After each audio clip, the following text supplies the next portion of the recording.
Welcome back, everybody, to another episode of the Global Renaissance Podcast. I'm your host, Trevor Barrett, and today I came to talk about something that has been on my mind for literal years. It's the idea of coming of age. Now, this episode is inspired by the 10th anniversary of the release of Good Kid, M.A.A.d City. Now, today I'm recording this on October 28th, 2022, and Good Kid, M.A.A.d City was released October 22nd, 2012. So it's been a little over 10 years since the album came out, and this is one of my favorite albums of all time, one of the most impactful albums in my life of all time, and the first album I ever listened to straight through. And when it came out, I was in 8th grade. So I really wanted to speak on that and this idea again of coming of age because, you know, if you've been following me, if you've been listening to this podcast, especially the last episode that I did by myself, I feel like I'm in a transition period, or I feel like I've just come out of a transition period, something along those lines. But I talk about life transitions a lot, and you know, at this stage of my life, I'm entering adulthood, like real adulthood, like getting out of college. It's like, yeah, you're an adult now.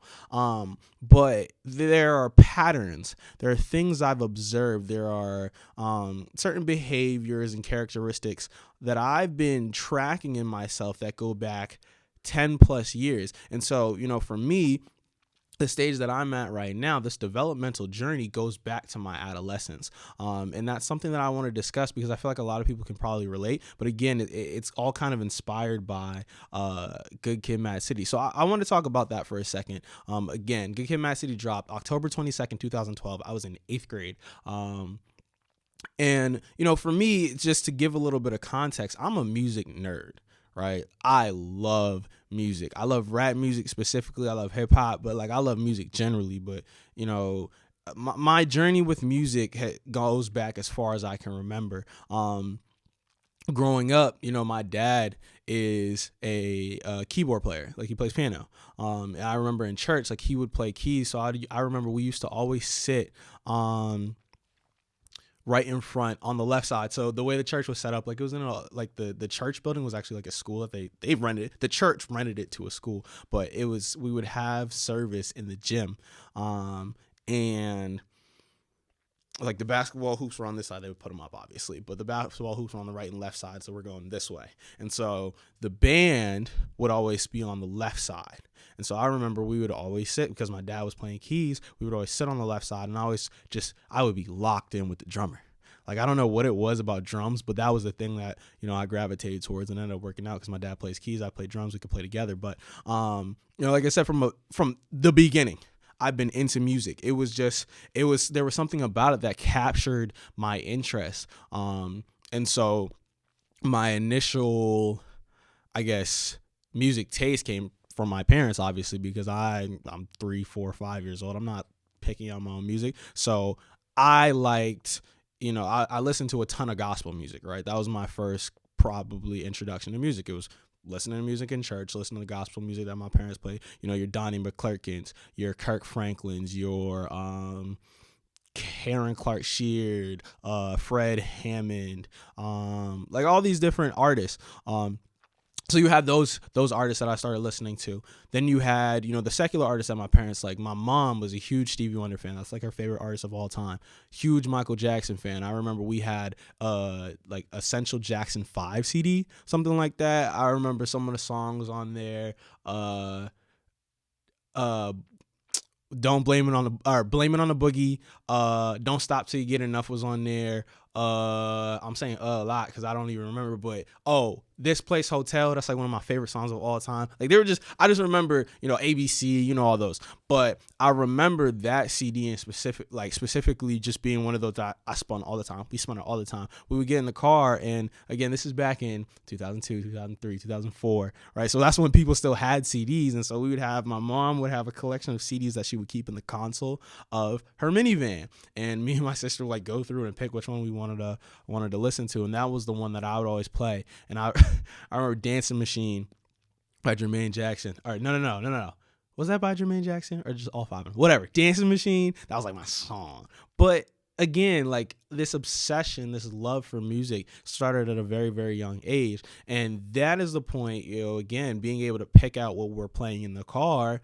That was when me developing my own taste started. And I was very, I paid attention to what it was that I was listening to. I paid attention to what it was that I liked. I paid attention to what resonated with me. And this just developed over time.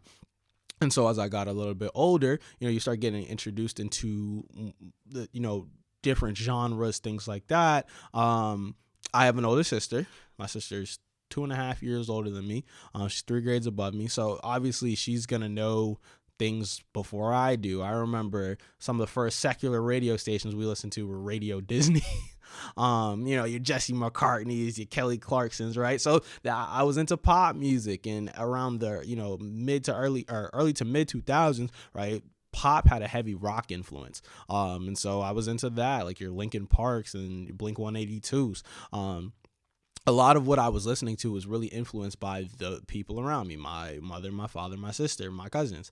And again, I'm just listening to what people around me are playing on the radio. That's back when the radio was a thing. People are playing on the radio, the CDs that we have, all of these different things. And I remember a seminal moment in my kind of like music development was when my sister got an iPod Nano. I don't know if it was for her birthday or whatever, but she got an iPod Nano. It was a purple iPod Nano, and with it, she got this thing called an iHome. And the iHome was a charging port, but it was also a speaker and a radio. So she had a radio before, like one of those, like you just sit it down on like your dresser or like the table, whatever, you play the radio. She had one that she would, use in her room, and because she got the iHome, obviously she didn't need that radio anymore. So my parents gave that radio to me. And at that point in time, I could listen to music whenever I wanted. I would sit in my room when I get home from school, and I would play the radio while I'm doing my homework. And I'll play the radio while I was playing with my toys. And I'll play the radio just all the time, literally all the time. I'm still the same way today. Like if I'm not doing anything, I'm listening to music. But that was the first moment where I really got to start taking ownership of my own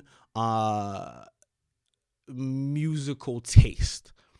And I remember one of the first songs that became one of my own personal favorites was Stronger by Kanye West. And I know at this point in time, Kanye is a controversial figure for all the things he said, and I'm not getting into that. But Stronger by Kanye West was just, again, I must have been in second or third grade when this came out, but it was just on the radio all the time, and I just loved it. So I spun it a bunch. And that album, Graduation, that came out in 2007, there was another single from that album called Homecoming. And I remember discovering this song. I was just telling my dad this story, but I literally wrote an essay about this in high school that actually became one of my college essays. I remember we're in the South Shore Plaza, this mall in Braintree, Massachusetts, and we were going to the American Eagle store, and it was me, my dad, and my sister. And I just got a couple of shirts, so I got my shirts quick and easy, and my sister was like shopping, so it was going to take her a while. So I just took myself to the back wall where they had this big TV, and I was like, well, it's going to take her a while to get her stuff, so let me go like watch this TV or whatever. And I remember hearing they were playing music videos on the back wall, and I just remember hearing like this piano riff. I was like, yo, what is that? Because remember, my dad played piano. I'm partial to certain things. Like I've always liked, a good keyboard like riff. And so I'm hearing this. I'm like, oh my God, what is it? So I go to the back wall. I look at the, the video that's playing. It's a Kanye song.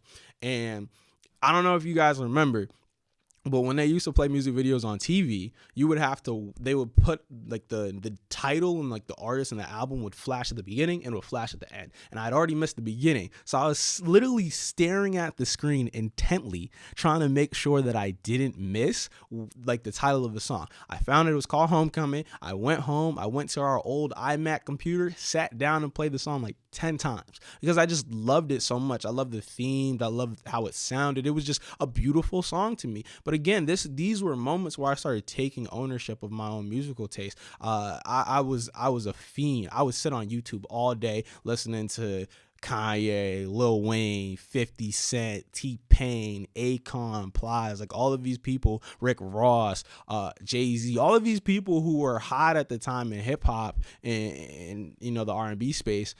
And I would just listen to it. And now, to be fair, I didn't understand half of what they were talking about. I understood some of it, but I didn't understand all of it. It's so funny. I don't know if anybody's ever done this, but you ever go back and listen to some of the music you were listening to when you were a kid and you're like, why the hell, why the hell was I listening to this? This was absolutely not appropriate for an 8-year-old. But I was listening to this stuff. I used to watch the chipmunk versions of songs. But again, I would just sit on YouTube and listen to music like all day. Like that was always something I was into. But again, during this time period, a lot of hip hop was run by the gangsters and the trappers. Like all those people I just named: Jeezy, T.I., Lil Wayne, Jay-Z, not Kanye really, but 50 Cent, right? These are people who the majority of their content is built around kind of their street activities. Now, for me, I'm a kid growing up in the suburbs of Massachusetts. My dad's the doctor. My mom is a professional as well, right? Like, I can't relate to that. But I like the music, right? I like the messaging. I like how they're putting their words together. And I think that's part of the reason why I was so drawn to Kanye is because the content was a little bit different. It was a little bit more relatable to my life. Now, again, I'm still a child, so can I relate to anything any adult's talking about? Not really. But you get what I'm trying to say there. Now, the reason I bring all that up is because Kendrick, actually, before I get there, I'm gonna talk about how I even discovered Kendrick. I'm a nerd about this stuff, so I can track like how each artist became my favorite. Lil Wayne was my favorite and Kanye was my favorite. And then, from Lil Wayne, I discovered The Game, who's a rapper from Compton, California. He's a gangster rapper. Like his whole thing is that he's a blood. But I really liked his music. I actually discovered one of his songs because of the show that my sister used to watch called So You Think You Dance. I used to always watch it with her. And one of the performances, they performed to this song called It's Okay by The Game. And so from there, I looked him up on YouTube. I started getting into his music. And so he was my favorite rapper for a little while. And when I was in 6th grade, around 2011, he dropped an album called The Red Album. And on this album, he had a song called The City featuring Kendrick Lamar. Go listen to it if you never heard it before, because the way the song is structured, Kendrick Lamar is featured on the hook. However, the hook wasn't really a hook. It was just a verse that he had wrote that Game then cut and turned into a hook. But at the end, he just lets it run, and Kendrick's like verse runs a cappella, like no instrumental under it. And I remember hearing the whole verse, and I was like, whoa, what? It was crazy. Again, I would encourage you to listen to it so you have context. I'm not gonna link it or anything like that, but it's called The City. I was just blown away. I was absolutely blown away. And from there, I said, I gotta look this guy up. Now, I don't remember if Section 80 was out at the time already or if it was coming out later that year. But Section 80 dropped that same year. So I had a bunch of stuff I could go listen to. And so I started getting into Kendrick, right? I mean, if you're into hip hop, ADHD. I think that was the biggest song off that project. But I started getting into Kendrick, and I started getting into that whole TDE crew, because the things he was talking about, he was taking a different perspective. A lot of rappers at that time, that kind of generation of rappers, your Kendricks, your J. Cole's, your Drakes, your Wale's, they took a different perspective than a lot of the rappers who came up in the 2000s. There was less of a focus on being from the street and more of a focus on whatever your reality was, authentically representing that. And that was something that I was very drawn to. So again, that's the lead up to this album dropping. At the time, some of my favorite songs were ADHD, Ronald Reagan Era, and Poor Man's Dreams. Like, those were 3 songs off of Section 80 that really resonated with me. I loved Kendrick's style. It was very soulful. And again, if you can look at the musical lineage, why I like soulful music, right? Because I grew up listening to the 70s Motown guys, your Stevies, your Michael Jacksons. Like, that's what I grew up on. And so when you hear these sounds, they're familiar. That's one thing that I really appreciate about music. And I actually took a class on the evolution of Black popular music, because it is an evolution. These things don't just come out of nowhere. The music we listen to today, it always kind of harkens back to music from the past. And I really appreciate that. That's why I like sampling so much. That's why I love Kanye, because he literally takes music from the past, reinvents it, and turns it into something new. So that's something I appreciate. But that's the lead up to Good Kid, M.A.A.d City dropping. Now, in terms of musically. Now, on a personal level, again, I was in 8th grade when that album dropped. So as you can imagine, I was going through the most awkward phase of my life, middle school, as this album is dropping. And, for everybody, I think this rings true, but especially for me, figuring out who I was, what my identity was, when you're in middle school, it's like you think you're grown, and it happens all throughout adolescence, but you start getting a little bit older, you're going through puberty or whatever, so you feel like, hey, I'm not a little kid anymore. Like you want to start growing up a little bit, and so there's this kind of, I don't want to call it an identity crisis, but at least I felt like, hey, I have to figure out who I am, because I wasn't totally like sure. Again, as I mentioned with my music taste, as a kid, a lot of the things we do, a lot of the things we understand, they're very prescriptive. It's like, hey, I went to church because my parents wanted me to go to church, not necessarily because I wanted to or I even believed it. Not saying I did or didn't, but it wasn't my choice. I just went, right? I don't go to school because I want to. I go to school because I have to. I don't do most of the stuff in my life I didn't do because I wanted to. I did because that was what I was told I had to do, and I'm a child. I don't have agency. But as you start getting a little bit older, once you hit that like middle school age, again, you don't have a ton of agency, but you are growing older, and you start to think about like, who am I? What do I want? And for me, that was always a very, very difficult question to answer. Identity was something that was not confusing. I was very confident in certain things and not so confident in other things. One thing growing up that my mom made sure of was that I knew I was a black man. I remember she used to always come to both my classes. She would also go to my older sister's like elementary school classes and bring me along with her, and she would read like stories from black authors and read stories from Africa and about Africa. And so she always drilled that in me. So, this idea of like being a black man was always something that was super, it was strong in me. But what does that mean? Especially when all of the people who I was looking at as role models came up differently than I did. Again, when I'm 8, 9 years old, I'm listening to all of my role models of the people I'm looking at outside of my immediate family or outside of the people that I know directly, the rappers and athletes. These are people who are coming from less than ideal circumstances. They're coming from, single family households, the inner cities, crime infested areas. Some people grow up drug dealing, some people murder, things like that. These are things that are foreign to me, right? Like I don't identify with those. And so, a lot of my ideas and a lot of people's ideas of blackness are wrapped up in those things. And so for me, I was like, well, what does it mean for me to be a black person who's not from that or involved in that? That was something for me from a young age that I had to figure out, because again, the people that I'm emulating, the rappers are the cool guys, right? So I'm sagging my pants. I'm talking this. I'm talking, I'm talking about this. I'm talking in this slang that, again, I go home, my parents like, don't talk like that, So this was something that for me was a challenge. And I think this album, Good Kid, Mad City, came out at the perfect time for me. There's something almost divine about the timing. I talk about that, or I think about that a lot. Certain things come into your life at the right times. And it seems as if like it was perfect. It seemed like it was designed. It seemed like it came from somewhere up above. This album, which deals with this idea, well, it's called Good Kid in a Mad City. So you have this juxtaposition literally within the title of somebody who's growing up in a place that is infamous for gangs and violence, but he's just trying to be a good kid in this crazy city. And though, again, I didn't come from a crazy city, there was this idea that I felt of not fitting into my environment. I always felt like that. It didn't matter what the environment was. I never felt like I fit in. When I was in elementary school, most of the kids in my elementary school were white. So it's like visibly I don't fit in. I was also smarter than most of them. Like I was better prepared academically because, my dad was a teacher before he was a doctor. So I got prepared. I had an older sister. I was a nerd.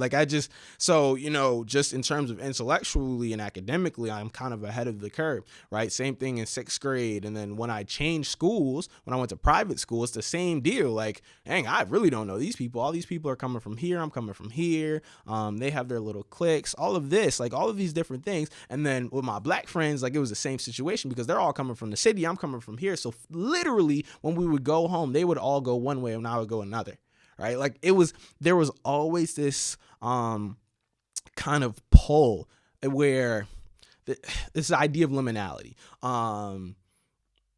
where you're kind of in the group, but you're not in the group. You know what I'm saying? You're always in between. Like, it didn't matter who it was. Like, I never felt like I was fully a part of the group. I never felt like I fully fit. And so this idea of not fitting into your environment that Kendrick talks about, that is so pervasive through the album, it really resonated with me. And so when it came out, I still remember going to the Shaw's that was near our school. We had to take, I took the train to school. And so there was a Shaw's on the way between the train station and the school. So I remember the day before it dropped, I stopped at Shaw's on my way home, right? I stopped at Shaw's. I bought a $20 iTunes gift card because, I didn't have like a credit card or anything to buy stuff on iTunes. And I pre-ordered the album. And then when it dropped on the train ride in, I listened to it. I was blown away. To reiterate, I had never listened to an album from top to bottom before. Like, I didn't even, for most of my music listening life, I didn't even kind of understand the concept of an album. I just heard the songs that I seen that I heard on the radio or that I saw recommended to me on YouTube.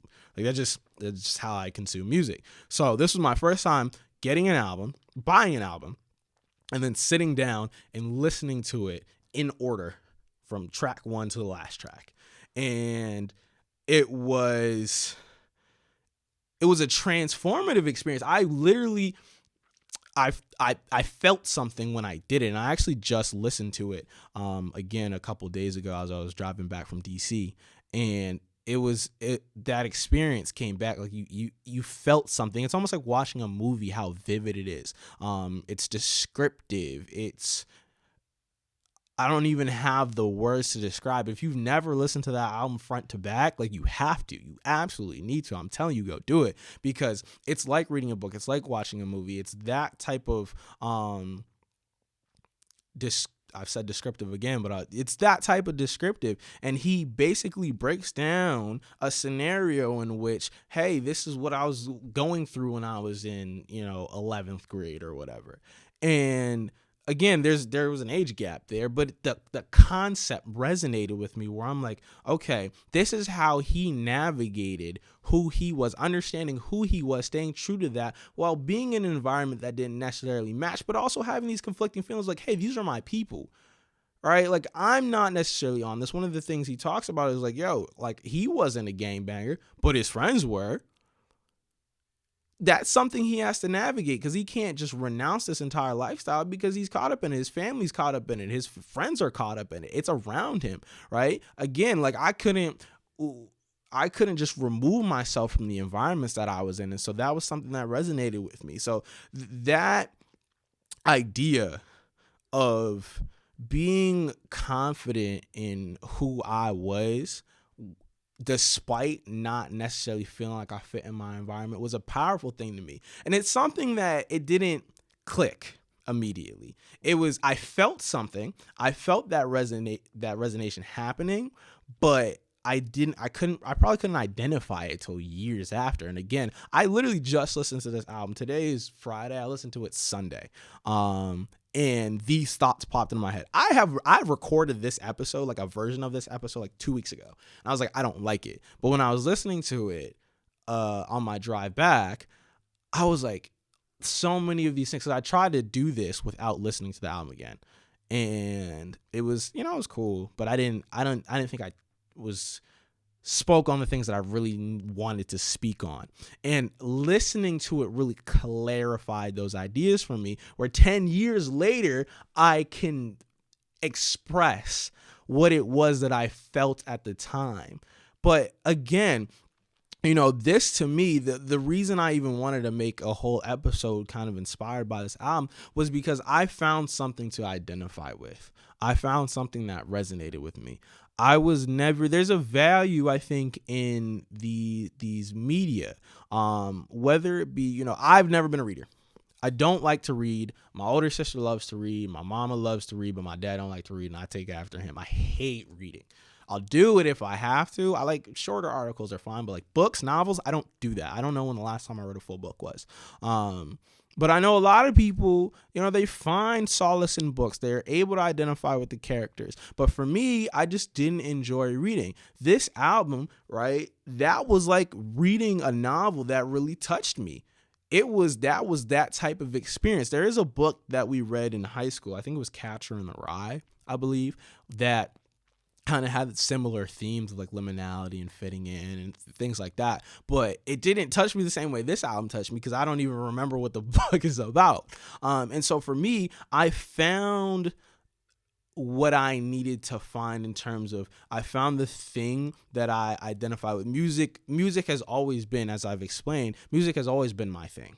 It was my first love, right? Like, I've always loved music. I always will. I will not know people, but if you ask me to choose anything over music, I will not do it. Like, I love basketball, but if it was like you could never watch basketball again, or you can never listen to music again, basketball gotta go, right? Like, I love music that much. But I feel like when this album dropped, when I listened to it, it really clarified some things for me, where I really started to realize, like, yo, this means a lot to me. Because before, it's like, yo, I'm listening to music, I'm enjoying myself, it's entertaining, I like it, but there was something deeper that was happening as I was listening to that album, that I really realized the power in messaging, the power in art. And that's one thing that to this day I value so much. And, a lot of the people I've been fortunate enough to interview for this podcast have been artists, because I think art, the way we're able to express ourselves through our art, whatever that might happen to be, it could be music, it could be a painting, it could be a drawing, it could be spoken word, it could be literature, it could be any number of things.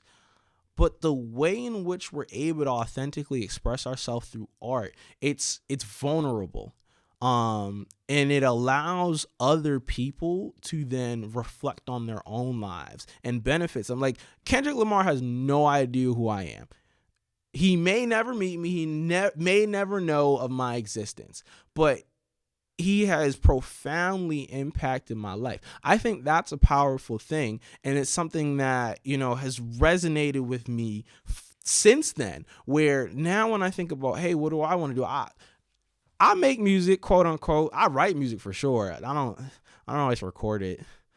I'm gonna get to it one of these days. But, I think about sometimes, I look at myself, or I think to myself, like, yo, I like making music. I want to make music, but nobody wants to listen to it. Or it's not gonna, like, nobody wants to hear what I have to say. But then I think about, what if every one of my favorite artists thought the same way? Or even with this podcast, I could have, I've had a lot of times where I'm like, don't nobody want to hear me speak. I'm not putting this out.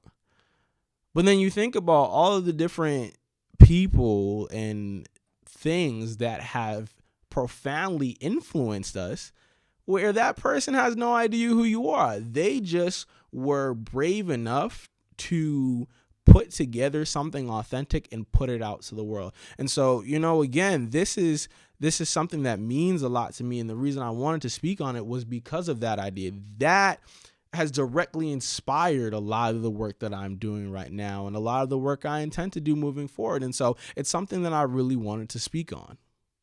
This idea of influence, what influences you, goes beyond, at least for me, it goes way beyond music, right? I've spoken on some of the things that kind of influenced my musical taste, but I also, in the greater discussion of identity, I want to talk about some of the things that have influenced me, because, when I interview people, I ask it almost every interview, like, who's influenced you, right? Who's influenced your thought processes, right? Who's influenced your ideas, your values? Because you can learn a lot about a person from their influences. Oftentimes you can kind of guess who some of their influences are if you interact with them enough. But I really find that to be valuable, and see, are people consciously thinking about who and what is influencing them? I know I have been for a very long time, but it's important for me to reflect on these things. It's important for me to reflect on me, because I want to be a better version of myself every single day. And so in order to do that, I have to really take stock of who I am and where I'm at. And I said this in like an episode before, but best I've ever been, worst I'll ever be.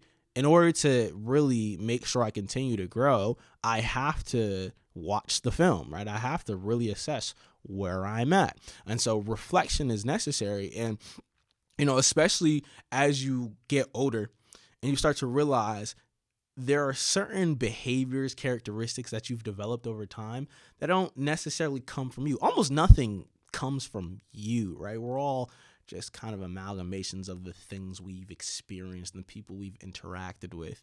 So it takes a lot, because a lot of us have a lot of unlearning to do, me included, where there are things we've come to know and believe that aren't serving us, and we need to unlearn them for the sake of growth.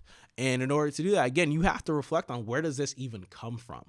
And so again, when I think about, what has influenced me? I think my number one influence is my parents, more specifically my dad. Like, I probably said this last episode, but I said it like that. What my dad was the picture, where it was like, that's your example.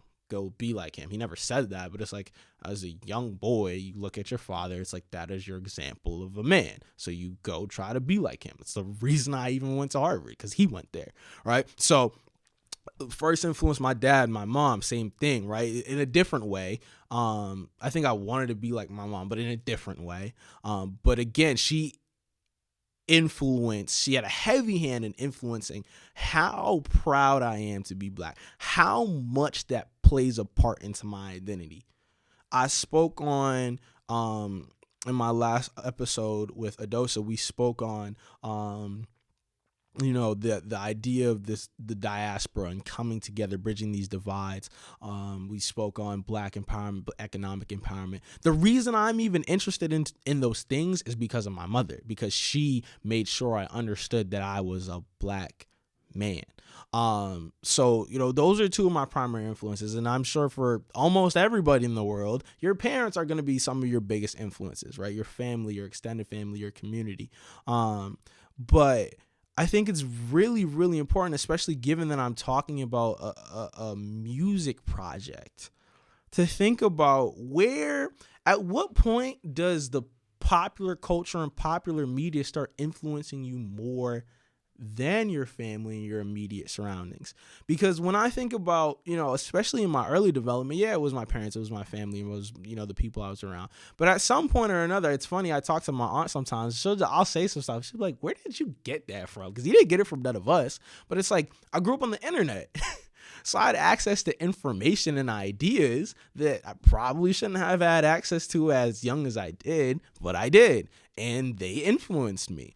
So I really think about, like, at what point does one start to overtake the other? Because I remember, again, I spoke on this a little bit earlier, but like, there's certain phrases that I used to say. I was super into like profanity when I was little. Like, when I first discovered cuss words, oh man, I went crazy. But that didn't come from my family. It came from the music. It came from the internet. Like, those things are very influential in our lives, and especially today. Like, we walk around with these phones like all the time. Like, when I'm bored, it's automatic. You just open it. You go on TikTok, you go on Twitter, you go on Instagram, and you're intaking so much different information. It's very important to me to always take stock of, like, okay, what kind of frame of mind am I in, and what do I think is affecting that? Because I know I've taken, and I spoke on this before, but I know I've taken breaks on social media, because it's like, ooh, it's really getting to me. It's really affecting me. And it does. If anybody says social media doesn't affect you adversely, they're wrong. It's not true, because we as people, we're drawn to negativity for whatever reason. I don't know. I'm gonna ask a psychologist, but we're drawn to negativity. And so in a society and a cultural environment that values attention, well, people are going to do the stuff that garners attention, which means people are going to do and highlight negative things for the sake of getting that attention. It frustrates me personally, especially when I look at the landscape of podcasting, because podcasting is a beautiful thing. I think, people have the opportunity, and it's an extension of social media really, but people have the opportunity to voice their opinions, right? They get to create a platform for themselves. However, my issue is that, you guys can tell, right? I'm clearly trying to do something of value here. I don't want to just talk about who should pay on the first date, right? I don't want to talk about gender roles all the time. But that's the primary discussion of podcasts that I see, right? People are talking about high value this, submissive woman that, all of that. And it's cool. I think it's an important discussion to talk about. And it's definitely something I will talk about, but I don't want the entirety of what I do to be based around controversy. But the fact of the matter is that is what gets people's attention. And that idea kind of brings me back to my musical preferences because, as I said, I'm a rap nerd. Like I like lyrical stuff. Like I like rappers who have something to say. Bring some insight. And that's not to say I don't enjoy music that's not necessarily really about anything, quote unquote. Like I like street rap, I like, trap music, I like stuff that's just fun. But when it really comes down to it, what's always gonna be rated the highest in my personal standards is gonna be the stuff that's about something, because I think that's at the essence of art. Like, what are you about? But that's never gonna be what's the most popular. And you look at Kendrick had a line, I think it was in the Mask Off remix, but he said like, how you let a conscious nigga go pop while only making conscious albums. It's kind of true though, because if you look at Kendrick's main competition has always been Drake for the last 10 years, right? It's always been Drake versus Kendrick. I mean, J. Cole's always been there too, but it's like Drake versus Kendrick. The difference between the two of them is that Drake went pop. Those are the facts. Like, I think if you're into music, we've all kind of sat there and been like, this man's not really trying that hard. Like when I listen to Drake, I'm like, his last couple projects, I haven't sat there and be like, he's on the cutting edge of musical innovation, or this is something new that I haven't heard. It definitely goes. That's no shade to Drake. Like he makes great music, but it's pop music, and that's what his aim is. Whereas Kendrick is trying to have a message. And it's not saying that one is better than the other. I have a preference, but other people prefer the other stuff. But for me, when I look at, I think there's a lack of value in the things that we consume. Lack of positive value. It's the same with, like, literally, you could think about like food. When they say you are what you eat, well, is the food you're eating, does it have nutritional value? Are you just eating cereal for breakfast? Are you having fruits? Are you having grains? Are you having proteins? All right. Cereal is basically devoid of nutrition. You can eat it. You'll get full, but it's not benefiting your body in the way that having, a bagel, eggs, ham, and an apple for breakfast would benefit you. And that's how I kind of feel about the media landscape as a whole right now. We have so much access. We have so much information at our fingertips. We all have a platform.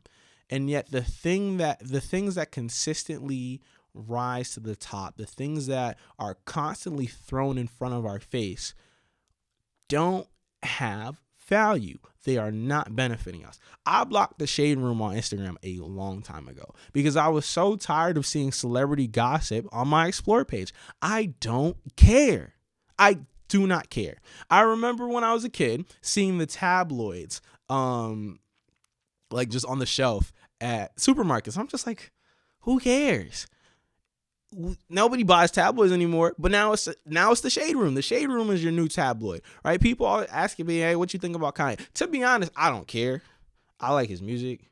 His personal statements, his political and social ideologies is not any of my business. But it's like, there are more pressing things at hand. Why is this the thing that we're talking about all the time? Why am I, Tom Brady's divorce? I don't care. It doesn't matter, right? Cardi B and Nicki Minaj's beef. It doesn't matter. These things don't matter, and they don't add any type of value to our lives. And yet they're the things that we spend the most time talking about. That to me is the biggest travesty, because we are influenced by these things.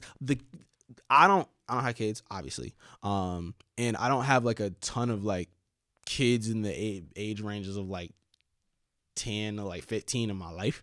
So I don't really know what kids are going through right now, but I would assume all these kids is on TikTok. All these kids are on social media seeing this stuff.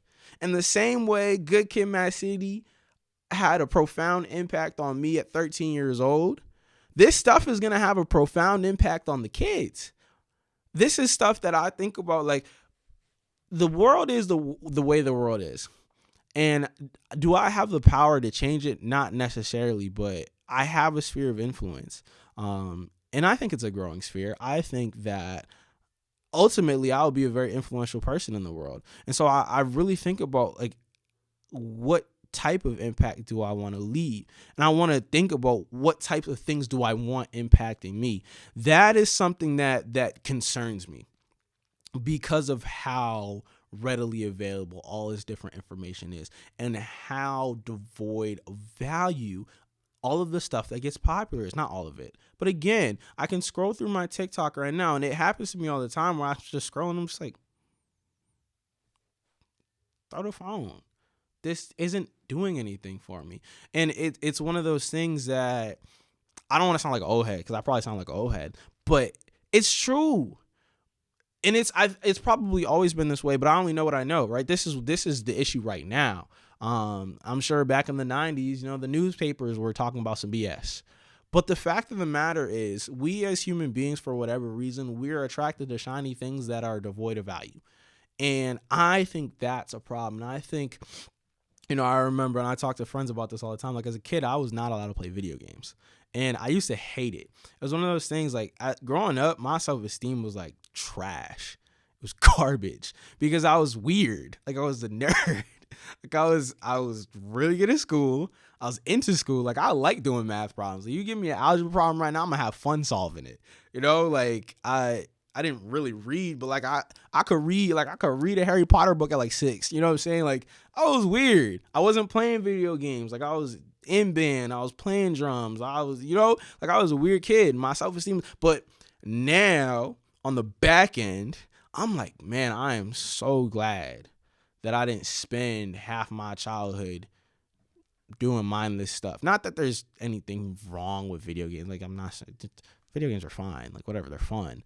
But at what point are we just being entertained?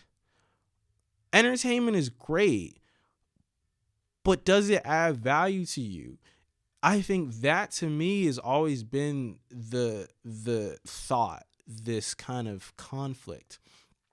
When I sit down, people ask me, like, oh, what shows do you watch? Or people ask me that? Whatever. But it's happening. Like, oh, what shows are you watching on Netflix? Back when people really watched Netflix. I don't watch shows on Netflix. Not because I think I'm better than you or anything like that. It doesn't capture my interest. I like stuff that's helping me grow. There is value in things that are just purely entertaining. I don't think you need to always be doing something. I reject this kind of grind all the time notion and culture that exists. But it's also like, if you're not consciously trying to improve yourself, you're not going to improve. And I think that's the biggest problem, is that if you just play it passively, you're not going to improve. And I think we as a society are not intentional about improving our society. And so the more things change, the more they stay the same. I don't think the nature of society has changed very much in the last 20 to 80 years, despite all the technological advancements, despite all of the new things that we have. We've made tremendous strides as innovators, as creators. Like, we as human beings are creators. And yet, we still have homeless people. We still have kids who are depressed. We still have broken families, and a lot of them, right? Like, it's not like these are just isolated things. It's a trend. These kids are depressed. I was a depressed kid, right? Like, there's so many things that I look at and say, yo, we could do something about this. But once you get to this point, like, I'm 23, it's too late. Like, we have to, and the reason I wanted to speak on coming of age was because I got lucky to be thinking about these things really young. 10, 11, 12, 13. I'm thinking about who am I? What do I want? Everybody's not doing that. A lot of people aren't doing that. And when you get to this age, a lot of that stuff is deep. There's a lot of stuff that I have going on internally, mentally, emotionally, that's so deep rooted, it would take me years to get it out and unlearn it. Fortunately, I've been in that process for a long time, but there's still a lot of stuff that I have to deal with. We all have our own things. But if you're somebody, if you haven't been consciously thinking about it and go on the internet, a lot of people aren't, you're going to have a very difficult time adjusting. And that to me is something that I've observed that kind of breaks my heart a little bit, because I feel like I don't think I'm better than nobody. I think I'm the best me. But I do recognize certain advantages that I have.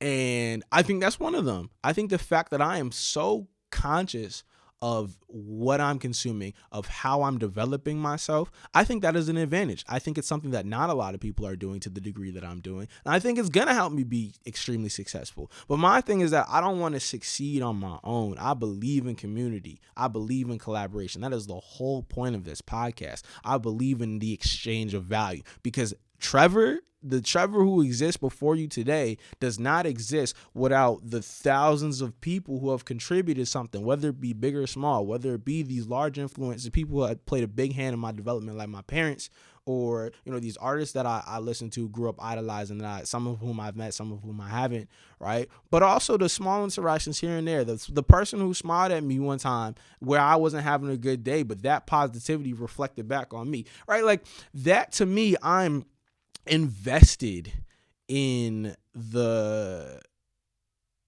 positive development of my communities. And these communities can be big or small. They can be my family unit. They could be my friends. They could be the Black community. They could be Americans. They could be the larger Black community across the world. It could be just people across the world. Like, I care about everybody.